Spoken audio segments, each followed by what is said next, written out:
Hi, my name's John Twigg. I've come down from Campbell River to do a special show here on Carnegie TV with Faye Leung, the famous hat lady. Faye, thanks very much for coming in. It's a pleasure to be here with you, and thank you for coming to Vancouver. Yeah. Welcome. Well, thank you. Gung hei fat choi in the year of the monkey this year. Yeah. Well, we've known each other for a while, pretty long actually, and I know that you have an amazing history. Now, I think some people know a fair amount about your history, but I'd like to go back to the beginning. You were born in BC, were you not? In Victoria. I'm the third generation born and raised in Victoria, and born in Victoria, raised in Vancouver. Yeah. My mother is second generation born and raised here and never set foot outside of Canada. Yeah. So we got to dig back from a long history of Canadian Chinese.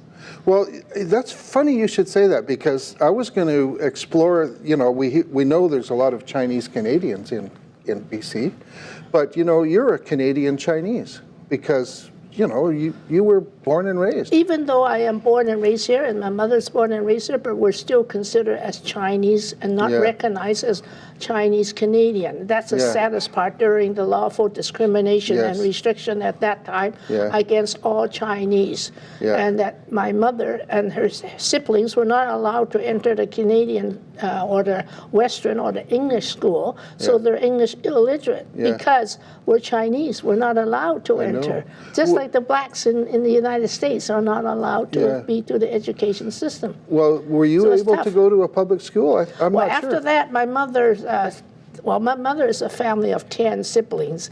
So at Mabel time, she was able to go to the English school, but like a one-room school in Northwood, just a one room to learn just the basic, not the whole education system. Oh, okay. So, and then that was slowly graduate. So in my area, then we were able to go to the Canadian school, like Strathcona. Strathcona School in here in Pender Street and Jackson, but it's still not the same. We don't. We didn't have phonics and whatnot, so we're still Chinglish, not real English. You can say that, not me.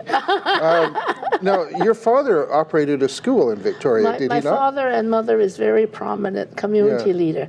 My father, Leung Chap-Kao, my mother, Kate, they were founder of the Chinese public school, the Guangji Chinese public school, and also was educator. My father was a Chinese classical scholar, and they had the Chinese Guangji Public School on the 320 East Pender at the corner of Gore Avenue in Vancouver, Chinatown. What about the one in Victoria? Was that Victoria not theirs? is a Chinese public school, WACU, Chinese public school in Victoria on Fiskart Street at 600 block, across from the police station. Your photographic memory is amazing. Oh, I can still even see it, and as I talk to you, and I can vividly remember in my photographic memory. And that Chinese school became the school to educate the Canadian-born Chinese from that area, because they couldn't, like I said earlier, my mother and all that couldn't enter the school, so that's why that Chinese public school was to educate those my mothers and their siblings and their friends.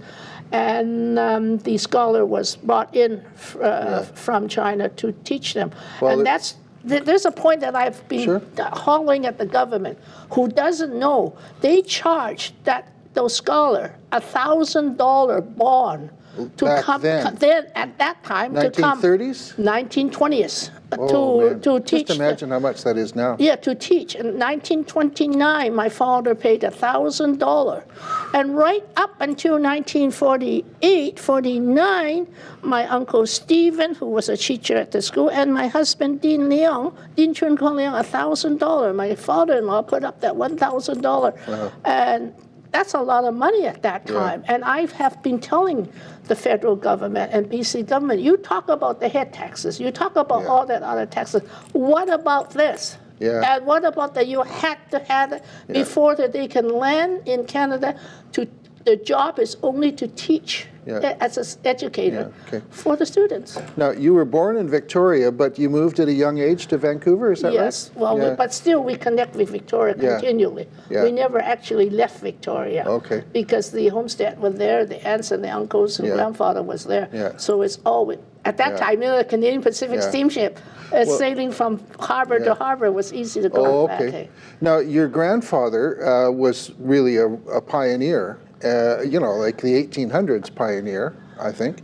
And he was making uniforms for the Canadian Pacific? Grandfather Nip Ing was 1981.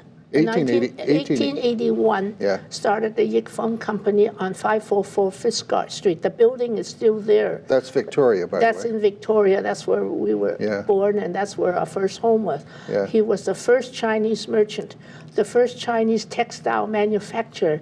He manufactured all the textile for all the department store. At that time was the Bay, the Hudson's Bay department store, Spencer's, who later became Eaton's and Sears.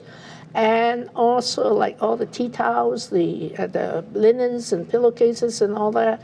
Then follow with, at the same time, uniforms for the Canadian Pacific steamship, Princess Louise, Princess Jones, and all that for the cooks and that. Then also work clothes for the sawmills and the mines, the coal mine. And Denman, I remember the Denman machine making buttons, but we were never, never, never to this very day allowed to wear Denmans because they're not for anything but labor's uniform. You mean denim? Denim. Yeah. Okay, you said Denman. Well, Chinglish, what do you expect? Perfection. Perfecto, like the Italians say. Now, there's lots of good reasons to explore your family history. Oh, so much. But, you know, they pioneered in business, and then you, as a very young woman, married to Dean, I think fairly young, but you pioneered in business too. You trailblazed all sorts of things. All the way. Now, tell us about how you got into the Hudson's Bay Company, the first Oriental hired by the Hudson's Bay Company. Oh, I've done so much. I was very young, and the Chinese pioneers, as be told me, as the ambassador at large to fight for equality for the Chinese, because we were all suffering so much of restrictions and discriminations and taboos and everything. But how did you get into the Bay? You went to see the manager? The generations before me all were unable to get employment. And then even my generation, the third generation, educated here was absolutely still Chinese national. They don't care how long you've been born in elsewhere in the world, you still consider China as the motherland. So when Mary Lee, which became the First Lady of Alberta, who married... That's your sister.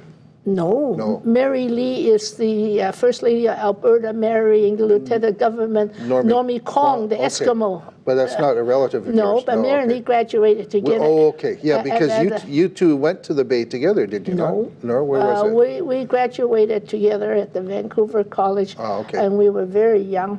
And Mr. Moore was saying that, no, okay, you gals, no jobs for you because you're Canadian, Chinese. You're Chinese, so there's no jobs. And the constitutions in Canada, all those multiple national, is Constitution no Oriental or East Indian. They hire no Oriental, no East Indian on their job. So Mr. Moore says, you're on your own. And so, of course, Mary, she's such a wealthy family, she doesn't have to work. And I don't think she worked a day, but anyhow, I had to work. I have to help my family and make a living and all that. In those days, it was tough. And I just decided that I'm going to go and see Mr. Ernie H. Brown, the general manager of the Hudson's Bay department store. I went right up to his office, and he sat there in this big, huge, beautiful walnut desk, and distinguished as ever. And I says, I'm Faye Leung, and I'm qualified in secretarial and office work. But also translations. Oh, I can do that too. I can translate, I can interpret. I speak 7 dialects of Chinese, and I can read and write Chinese, but you're not going to hire me in any of the job because I'm Chinese. And he was amazed. He called the personnel manager in, and the personnel manager in his slim gray suit looked at me and says, and Mr. Brown in his 3-piece brown suit says, well, what's all this about? And he says, well, sorry, the multiple national company doesn't hire Chinese, no Orientals of any sort, and East Indian. So Mr. Brown and I said to him, you know, beside reading and writing and doing bookkeeping and typing and secretarial work, administration, I'm very experienced in merchandising. I'm just going to interject there because you had a lot of business experience in your family's businesses. Yeah, well, I have very good experience in director of sale. I was in director of sale. in Chinese merchandising and groceries and all that. Yeah. And I'm very good at purchasing of merchandising, and I can help. And then on your payday, I can do all your translations and all your interpretation. So he looked at me very seriously. Well, you're a pretty good image. Then how about you do 3 jobs for the price of 1? And I was to read all the cash register on the main floor at 7 o'clock in the morning. Then I would go upstairs and do my bookkeeping on the bookkeeping machine, under the B's. So all the B's, a stack of invoices and credit cards and all that would be my job to enter all the B's, including Mr. Brown, because he's Ernie H. Brown. And then I do translation and interpretations. So you got hired. That was 1953? And that was $100 a month for 3 jobs for the price of 1. Wow. But that was good because we got into the door and I slowly was able to open the door to the Bay and for the multiple national company to hire Chinese. And I was very pleased that I was able to But you didn't stay there very long. Oh, yes, I did. Well, you married Dean about the same, shortly after? No, I was married. I was married already. Oh, okay. No, but I don't remember before or after, but whatever it is, but we had to work. We have to fly. We had, what is it at those days? What you call 白手興家? Do you know what I'm talking about? You don't have money in your hands to start your life. You are freely using your 2 hands to start your life, and for your future and together. So that means whether you're married or single, 白手興家, you're empty-handedly without funds, but you're going to work for what your life shall be. So I subsequently, in a year later, in 1954, my sister Gwen, who is a doctor of biochem, graduated at UBC with a Gold Award medal because she's an absolutely great student. Not me, I hate school. Well, you're smart. I'm a monkey of the year of the monkey, I think. I'm not on the year of the monkey, but I'm like a monkey. Supposed to be clever and all that kind of thing. But we won't talk about that. Yeah, we've only got 20 minutes. Okay, so whatever it is, so Gwen, we're same thing. She's a pharmacist, no jobs, and we went to Woodward's department store.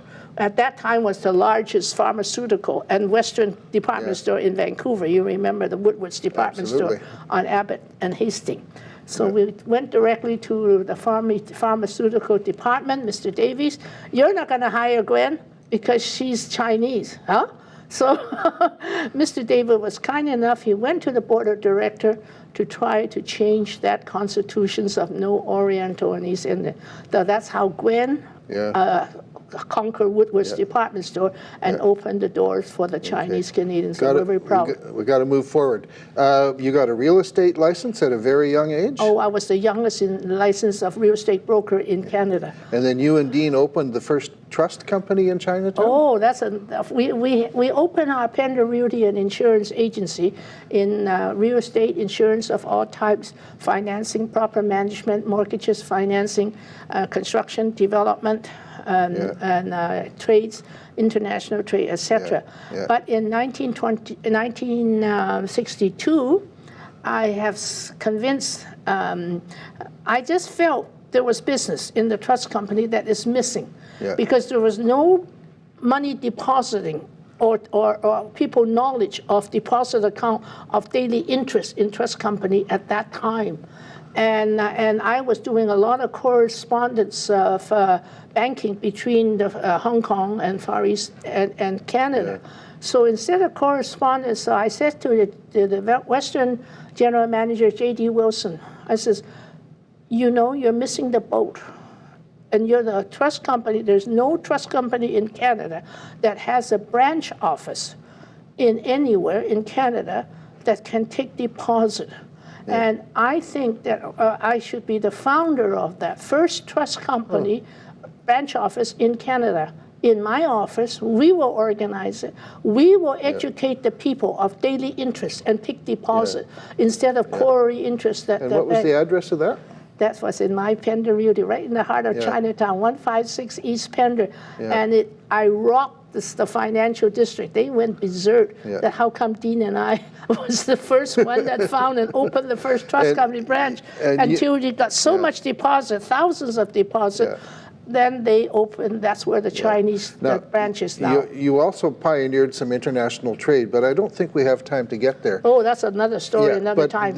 You won the Man of the Month award. Oh, yes. Tell me that. I'm not much of a man of the month. It was the Vancouver, not the Board of Trade, it was No, Visitors it was and the Convention? Vancouver Visitor and Greater Convention. Vancouver Convention Yeah. Bureau way back in 1970, and I was honored as the Man of the Year because Man of the Year or Man of the Month? Both. I brought in so many tours from Brazil, everywhere. I promoted tourism abroad, and I got the award from the BC government for promotion tourism abroad.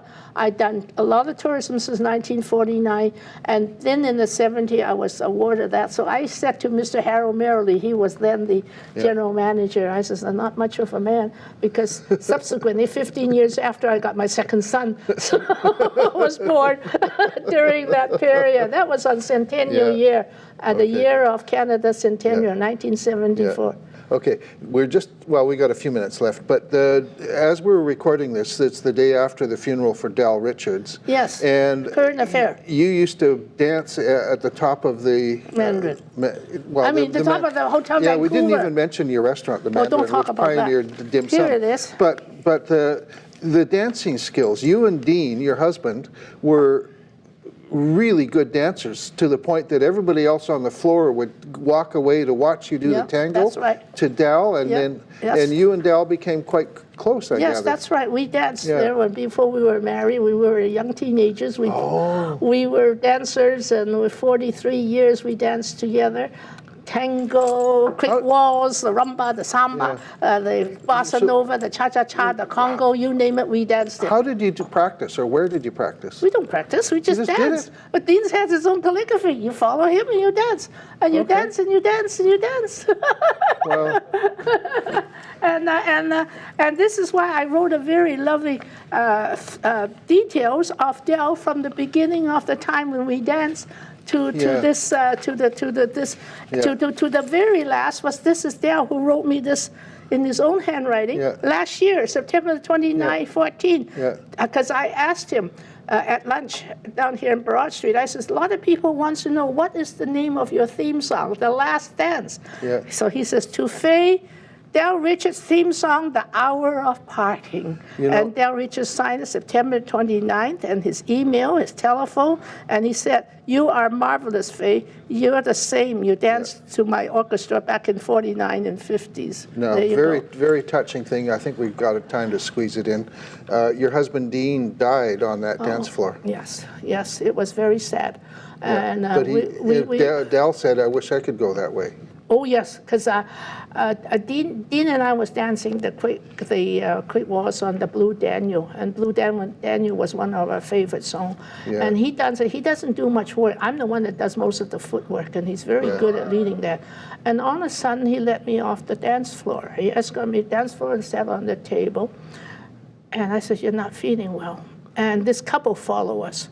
And they said that I want to tell you how much we admire your dancing, and I want to know how long you danced together.